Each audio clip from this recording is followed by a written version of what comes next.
जय हिंद। मैं राहुल सिंह राजावत स्वागत करता हूं आपका मेरे यूट्यूब चैनल पर। दोस्त, जैसे कि हम साइंस की टॉप 50 क्वेश्चन की सीरीज चला रहे थे, है ना। तो अगर आपने पुरानी क्लासें नहीं देखी हैं तो आप हमारे यूट्यूब चैनल पर जाके वो सारी क्लासें देख सकते हैं, प्लेलिस्ट बनी हुई है, ठीक है। और इससे जस्ट पहले हमने एक 500 क्वेश्चंस की एक क्लास डाली थी, है ना। एक सिंगल क्लास मैराथन बोल सकते हो, 2-2.5 घंटे की है, ज़्यादा लंबी क्लास नहीं है, ठीक है। और तो वो क्या है, मतलब कंपाइलेशन कर दिया मैंने, जो अभी तक जितनी क्लासें मैंने ली थी उन सभी क्लासों के कंपाइलेशन मैंने उसमें डाल दिया है। तो वो एक क्लास में आप सब लोग आप जो है सारी चीज़ों को कवर कर सकते हैं, ठीक। बाकी स्टार्ट करते हैं पहले क्वेश्चन के साथ। यहाँ पर लिखा है, निम्नलिखित में कौन सा गुरुत्वाकर्षण बल का उदाहरण नहीं है? ग्रहों को वायुमंडल से उनको अलग होने से रोकना, ग्रह और चांद सूर्य को घूमने में सहायता, तारे को आपस में जोड़े रखना, चांद को धरती के एक नियत कक्ष में रखता है।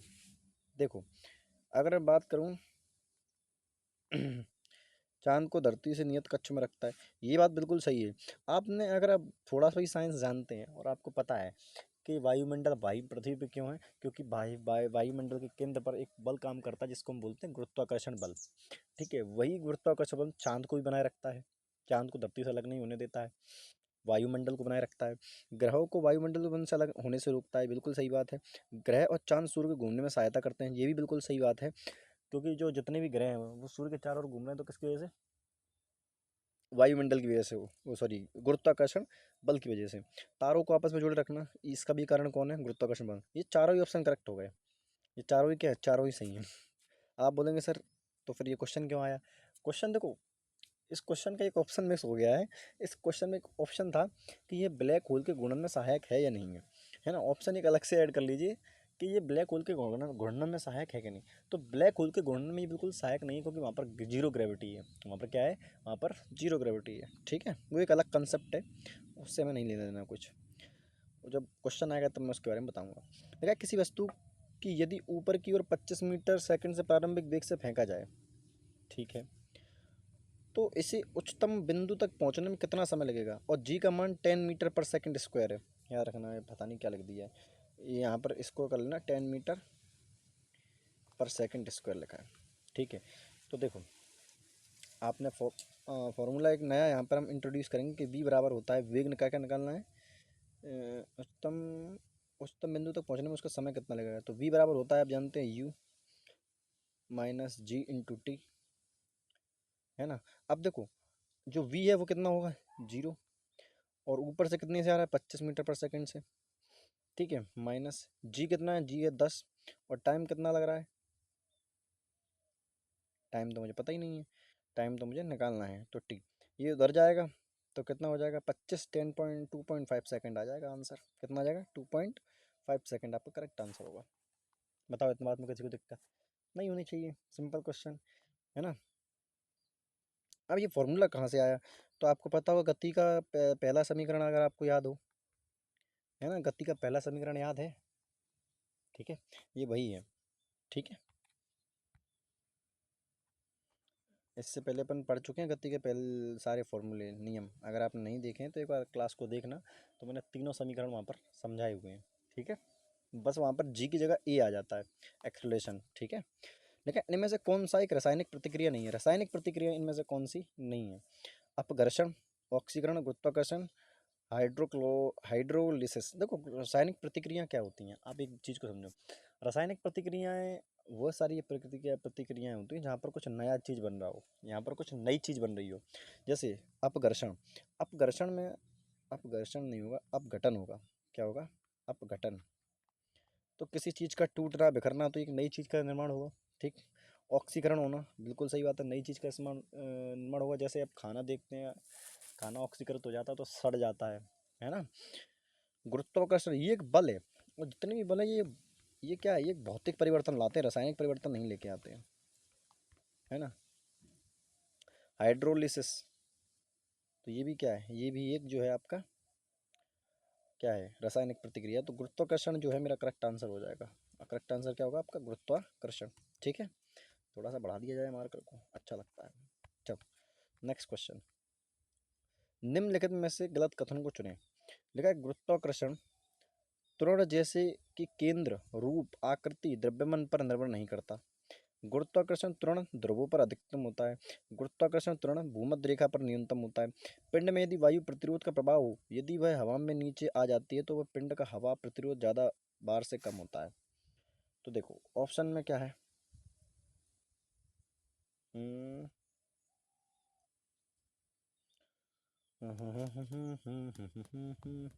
ऑप्शन गलत लग रहे हैं यार। देखो ये गुरुत्वाकर्षण त्वरण जैसे कि केंद्र, रूप, आकृति, द्रव्यमान निर्भर नहीं करता। ये बात बिल्कुल सही है, क्योंकि गुरुत्वाकर्षण बल अगर निर्भर किस पे करता है तो इसका आंसर मिलेगा आपको M1 M2 अपॉन किससे, नीचे क्या आता था, नीचे क्या आता था भाई, आर स्क्वायर, सॉरी क्या आता है, आर स्क्वायर। तो द्रव्यमान पर डिपेंड करता है, उनके बीच की दूरी पर निर्भर करता है, तो है ना, ये केंद्र, ये आकृति, द्रव्यमान, द्रव्यमान पर तो करता है, लेकिन ये केंद्र आ गया, रूप आ गया, इससे ये सेंटेंस गलत हो गया। द्रव्यमान पर तो करता है, ये बात तय है। ठीक है, गुरुत्वाकर्षण त्वरण ध्रुवों पर अधिकतम होता है, ये बात बिल्कुल सही है, ध्रुवों पर अधिकतम होता है और सेंटर पर बिल्कुल कम होता है।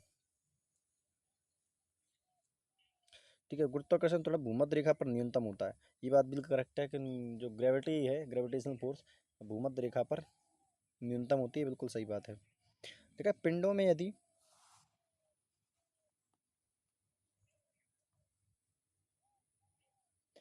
क्वेश्चन ऑप्शन ही अलग है, इसमें ऑप्शन ये है, देखो एक मिनट, इसमें ऑप्शन ये है कि जैसे यदि कोई लिफ्ट किसी तुलना से ऊपर की ओर जा रही है तो किसी पिंड का आभासी भार उसके वास्तविक भार से कम होगा, गलत बात है।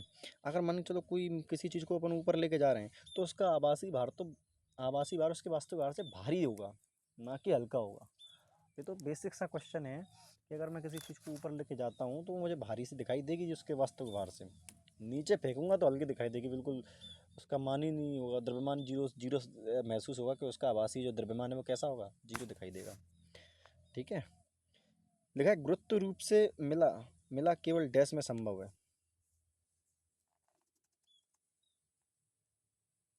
क्या बोल रहा है मुक्त रूप से गिरना, मुक्त रूप से मुक्त रूप से गिरना केवल डैश में संभव है, तो कहाँ के संभव है केवल मुक्त रूप से गिरना, तो दोस्त सबको पता है निर्वात में, क्योंकि निर्वात में कोई भी चीज़ डिस्ट्रक्शन डिस्टर्बेंस के लिए नहीं होती है ना, वातावरण में नहीं, क्योंकि पार्टिकल्स मौजूद होते हैं, वायु वही सेम चीज़ है, समुद्र पानी होता है। अब देखो क्वेश्चन पूछा जाता है कि मान के चलो कहीं निर्वात है, निर्वात क्या है, निर्वात क्या है, absence of absence of particles, absence of particles, यहाँ पार्टिकल्स ना हो वही क्या होता है, निर्वात कहलाता है।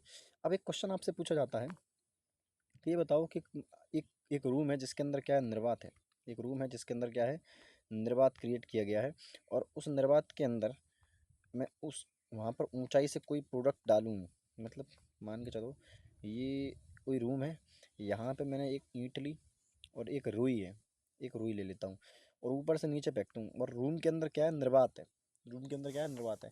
तो पूछा जाता है इनमें से कौन पहले करेगा, तो आपका आंसर क्या होना चाहिए, तो दोस्त आपका आंसर होगा कि दोनों साथ में करेंगे, कब क्या होगा, साथ में करेंगे, साथ में। ऐसा क्यों, क्योंकि देखो जब हम वातावरण में अपनी पृथ्वी पर गिराएंगे तो पृथ्वी पर क्या है, पृथ्वी पर तो मॉलिक्यूल्स मौजूद हैं, पार्टिकल्स मौजूद हैं, जो कम द्रव्यमान वाली चीज़ पर ज़्यादा फोर्स लगाएंगे, अपोजिट फोर्स लगेगा, जिसका द्रव्यमान ज़्यादा होगा उस पर अपोजिट जो पार्टिकल्स हैं उसको रोक नहीं पाएंगे। लेकिन वहाँ पर तो निर्वात में तो पार्टिकल है ही नहीं, तो वो रोक भी नहीं सकते, रुई को भी नहीं रोक पाएंगे। ठीक है, इससे होगा क्या कि दोनों चीज़ें जो है साथ में करेंगी because of absence of particles. ठीक है, ठीक है। नेक्स्ट क्वेश्चन है, गुरुत्व बल डैश द्वारा परिभाषित होता है, दो आवेशों के द्वारा, दो द्रव्यों के, दो चुंबक, दो इलेक्ट्रॉन, तो किसके द्वारा होता है, तो ये होता है दो द्रव्यमानों, दो द्रव्यमानों, दो द्रव्यमानों, सॉरी फॉर दैट, आज के लिए पता नहीं क्या हो गया है आज, दो द्रव्यमानों के बीच में जो है, दो द्रव्यमानों से प्रभावित होता है, क्योंकि आप जानते हैं कि F बराबर होता है M1 M2 upon R square और इंटू में जी की वैल्यू कौन बताएगा, 6.67 इंटू 10⁻⁻11 मीटर, याद याद रखना, ठीक है ना। चलो, यदि कोई पिंड ऊपर की ओर फेंका जाए तो उसका तुरंत डैश होगा, ऋणात्मक, शून्य, धनात्मक, स्थिर। सिंपल सी बात है, ऊपर कोई चीज़ फेंकोगे तो उसका त्वरण कैसा होगा, ऋणात्मक होगा, कैसा होगा, ऋणात्मक।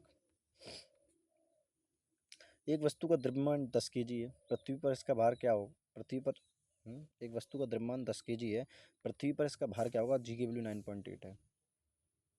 ठीक है, तो देखो पृथ्वी पर आप जानते हो कि भार का फॉर्मूला क्या होता है, तो आपको पता होना है भार का फॉर्मूला क्या होता है। भार बराबर होता है द्रव्यमान इंटू त्वरण। क्या होता है, द्रव्यमान इंटू त्वरण, इसी को हम बोलते हैं भार। यही क्या होता है, भार होता है। तो द्रव्यमान 10 है, त्वरण कितना, 9.8 मान के चलते हैं।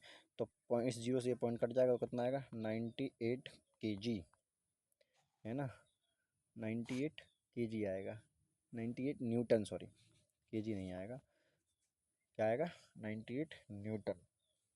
समझ गए, भार की यूनिट न्यूटन होती है, ध्यान रखना। तो 98 न्यूटन, केजी नहीं, ठीक है, ये नहीं होगा। भार की यूनिट क्या होती है, न्यूटन होती है, याद रखना इस बात को। जी के मान की इकाइयाँ हैं, तो जी की यूनिट पूछी आपसे क्या है, तो दोस्त जी की यूनिट होती है मीटर पर सेकंड स्क्वायर, मीटर पर सेकंड स्क्वायर। जी की यूनिट क्या होती है, मीटर पर सेकंड स्क्वायर, और इसको मैं ऐसे भी लिख सकता हूँ, G M into S minus 2। ठीक है, नेक्स्ट क्वेश्चन देखते हैं। देखा, निम्न में से कौन सा कथन असत्य है, सत्य कौन सा नहीं है। देखा, जी का मान ऊंचाई के साथ परिवर्तित होता है, बिल्कुल सही बात है, जितने आप ऊंचाई पर जाएंगे जी का मान परिवर्तित होता रहेगा। ठीक है, अगला देखा, पृथ्वी की त्रिज्या के साथ जी के मान में परिवर्तन कोई असर नहीं होता। यार ऐसा तो नहीं है, क्योंकि मैं जानता हूँ कि अगर मैं फोर्स का फॉर्मूला देखूँ यहाँ पर ग्रेविटी बल का, तो M1 M2 और नीचे आता है कितना, आर स्क्वायर, और ये होता है जी। तो आर पर तो कहीं ना कहीं बल डिपेंड करता है यार, आर पर तो डिपेंड करता है, क्योंकि उनकी दूरी के वर्ग के व्युत्क्रमण पर तो होता है। तो ये स्टेटमेंट गलत हो गया, और यही मेरा आंसर होगा, क्योंकि गलत गलत निकालना था। देखा, जी का मान पृथ्वी के द्रव्यमान पर निर्भर करता है, बिल्कुल सही करता है। देखो, गहराई के साथ जी का मान परिवर्तन होता है, बिल्कुल सही बात है। देखो, जी के मान के साथ परिवर्तन होगा, दूरियां जैसे ही बढ़ती हैं चेंज आना शुरू हो जाते हैं। तो क्वेश्चन की बात कर रहा हूँ मैं। चलिए नेक्स्ट क्वेश्चन। देखा, गुरुत्वाकर्षण का मान आर त्रिज्या के मान के अनुसार बदलता है। किसी छात्र को जी का मान कहाँ पर अधिकतम मिलेगा, भूमध्य रेखा पर, समुद्र तल पर, ध्रुव पर, कर्क रेखा पर। अभी थोड़ी देर पढ़ के आए थे कि जी का मान अधिकतम कहाँ होता है, जी का मान अधिकतम भूमध्य रेखा पे, कहाँ पर होता है। अच्छा, अधिकतम पूछा है क्या, हाँ अधिकतम पूछा है, तो अधिकतम होता है ध्रुवों पर, और भूमध्य रेखा पर क्या होता है, न्यूनतम होता है। न्यूनतम होता है भूमध्य रेखा पर, और ध्रुवों पर जी का मान जो है अधिकतम होता है। ठीक है, लगा, चंद्रमा पर वस्तु का भार क्या होगा, क्या लगा है। अच्छा, क्वेश्चन अधूरा है ये। कोई व्यक्ति 60 न्यूटन का है, उसका भार 60 न्यूटन है, 60 न्यूटन है, चांद पर उसका वजन कितना होगा। तो आप जानते हैं चांद पर कितना होता है, 60 का 1/6, ये मैंने पहले डिस्कस कर दिया था। तो ये कितना होगा, 10 न्यूटन। कितना होगा, 10 न्यूटन। देखा, धरती की सतह पर मापे जाने पर एक वस्तु 60 न्यूटन वजन रख करती है। चंद्रमा पर उसका वजन 1/6 यानी 6 न्यूटन, है ना। इसका 1/6 तो निकाल ही लोगे यार। यदि किसी व्यक्ति का द्रव्यमान पृथ्वी की सतह पर, सेम क्वेश्चन रिपीट हो रहा है, 60 की, तो चंद्रमा पर सतह पर उस व्यक्ति का द्रव्यमान कितना होगा। अच्छा, द्रव्यमान पूछा है, इसमें याद रखना भार नहीं पूछा है। ये क्या पूछा है, ये भार नहीं है। भार चेंज होता है, क्योंकि भार डिपेंड करता है दो चीज़ों पर, एक तो द्रव्यमान पर, दूसरा ग्रेविटी पर, जी के मान पर। अब देखो, लेकिन मैंने आपको पहले की इस क्लास से पहले ही वाली क्लास में डिस्कस किया था कि जो जी जो द्रव्यमान है दोस्त, जो द्रव्यमान है वो डिपेंड नहीं करता किस पर, वो भार पर, ग्रेविटी पर डिपेंड नहीं करता। इसलिए फ़र्क नहीं पड़ता कि ग्रेविटी कितनी है, ग्रेविटी ऐसी तो कोई चीज़ ही नहीं होती, है ना। तो अगर कोई व्यक्ति का द्रव्यमान धरती पर 60 kg का है, तो वो चांद पर भी कितना रहेगा, 60 kg ही रहेगा। इस बात को हमेशा याद रखेंगे। ठीक है, देखा है, पृथ्वी की सतह और चंद्रमा को डैश के कारण उत्पन्न होता है। पृथ्वी की सतह और चंद्रमा को पृथ्वी की सतह और चंद्रमा को डैश के कारण उत्पन्न होता है, क्या होता है। अभी केंद्रीय बल, अपकेंद्रित गुरुत्वाकर्षण बल। कौन सा बल उत्पन्न होता है दोस्त, तो वो होता है आपका गुरुत्वाकर्षण बल। ठीक है, नेक्स्ट क्वेश्चन। किसी वस्तु की पृथ्वी पर वजन 60 न्यूटन है, वह चंद्रमा पर है, तो उसका द्रव्यमान कितना होगा। अच्छा, द्रव्यमान है पूछा है, भार दे के द्रव्यमान पूछा है, गलत कह रहा है यार। क्योंकि देखो, इसके लिए दो चीज़ें चाहिए अपन को। जैसे एफ बराबर मैं आपसे बोलूँ एम, सॉरी, भार बराबर क्या होता है आप बताएंगे सर? भार बराबर होता है द्रव्यमान इनटू ग्रेविटी जी। तो अब भार भार दे दिया है इसका 60 न्यूटन। द्रव्यमान मुझसे पूछा है, जी की वैल्यू इसको देनी चाहिए, है ना? जी की वैल्यू नहीं देगा तो फिर कैसे निकलेगी? 9.8 से निकलेगा नहीं, क्योंकि आंसर पॉइंट में आना चाहिए। देखा, दो पिंडों के बीच गुरुत्वाकर्षण बल को कहते हैं, पिंडों के बीच में जो गुरुत्वाकर्षण बल होता है उसे क्या कहते हैं? उसे बल कहते हैं, वजन कहते हैं, गुरुत्वीय बल कहते हैं, गुरुत्वीय बल कहते हैं। क्या कहते हैं? गुरुत्वीय बल कहते हैं। देखा, पृथ्वी की सतह पर गुरुत्वाकर्षण थोड़ा 9.8 मीटर पर सेकंड स्क्वायर है। पृथ्वी से सतह से उसकी त्रिज्या की 1/10 ऊंचाई पर गुरुत्वाकर्षण त्वरण क्या होगा?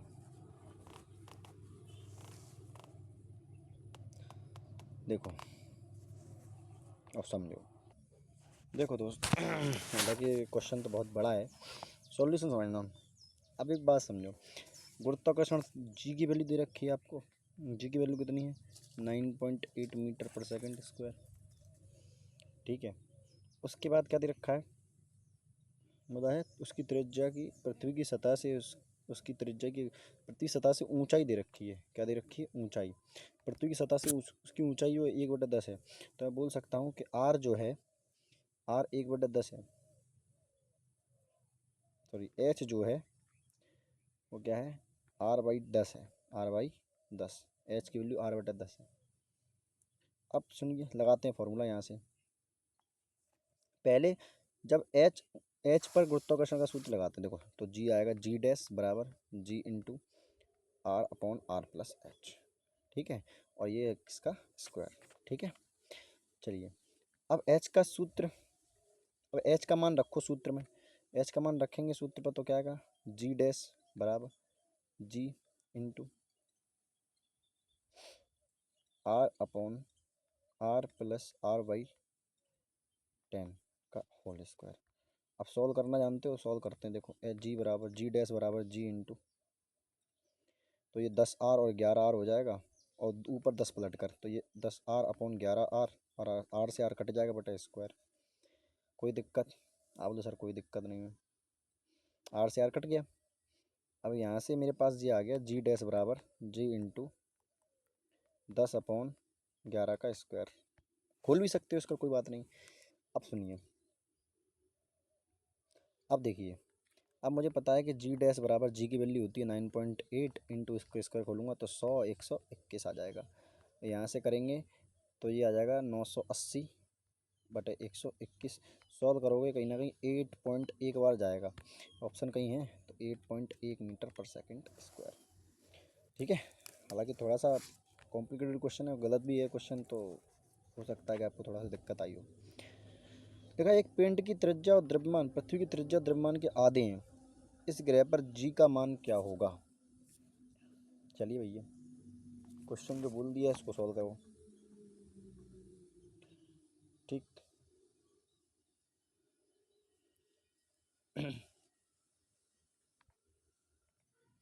बोला गया पिंड की त्रिज्या द्रव्यमान की त्रिज्या, पिंड की त्रिज्या और द्रव्यमान पृथ्वी की त्रिज्या द्रव्यमान के आधे हैं, इस पिंड पर जी का मान क्या होगा?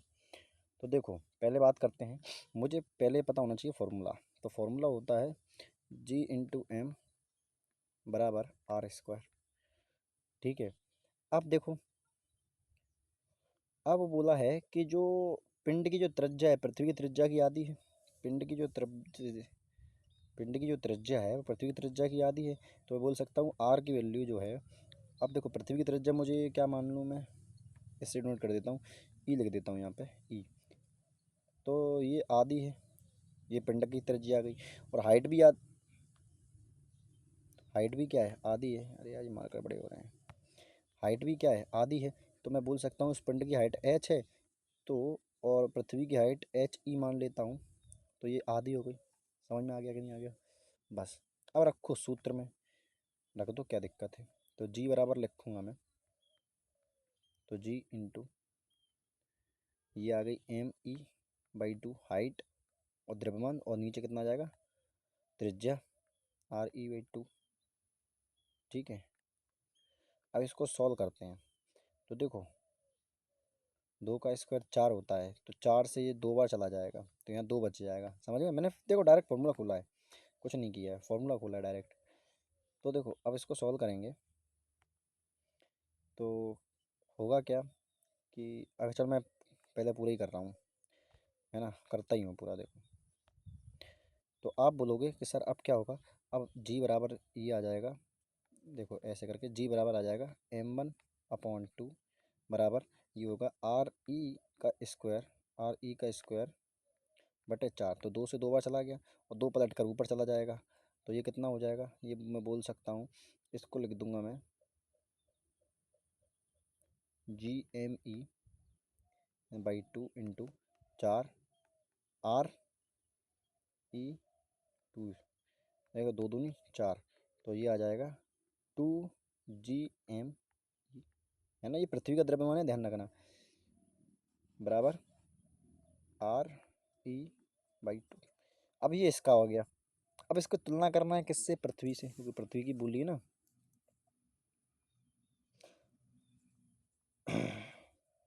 अब देखो पृथ्वी पर गुरुत्वाकर्षण कितना होगा, तो GE, क्योंकि अपन ने मान रखा है, तो जाएगा GME, है ना, RE2। तो करो तुलना भैया, और जी की वैल्यू अपन ने कितनी निकाली है, 2, क्योंकि ये, अब देखो यहाँ GE की वैल्यू रखोगे तो ये पूरा GME पी कट जाएगा, बचेगा 2, बचेगा केवल, कितना बचेगा, 2 बचेगा भैया।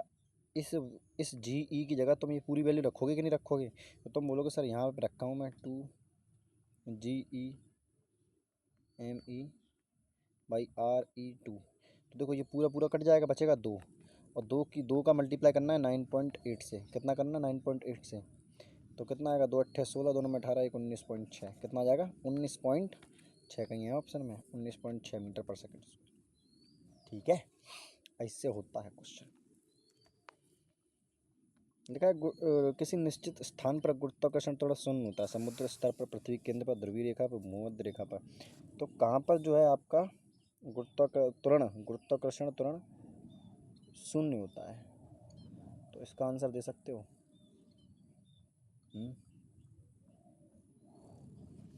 इसका आंसर आप होमवर्क में देंगे। अब मिलेंगे आपसे अगली क्लास में, तब तक के लिए धन्यवाद भाई।